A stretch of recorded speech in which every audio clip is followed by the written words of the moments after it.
this video about UPFC with power electronics integrated transformer.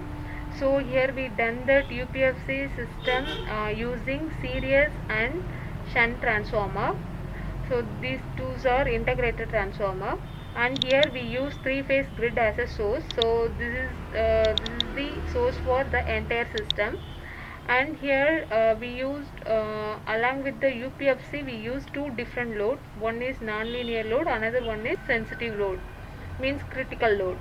So here we done that to switch that series and shunt operation, we use circuit breaker in that three-phase line.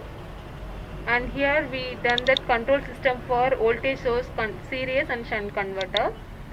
Here we can check that measurement of that series and shunt converter along with that integrated inverter, so integrated transformer.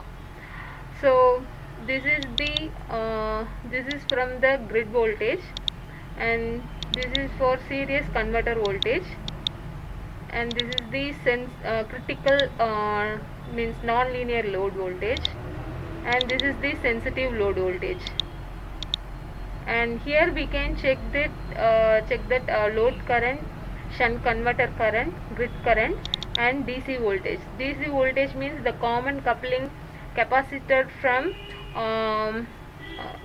both series and shunt converter, which is interconnected DC voltage capacitor output. So this is the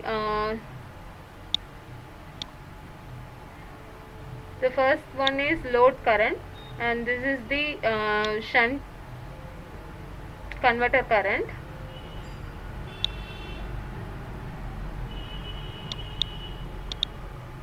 And this is the load current.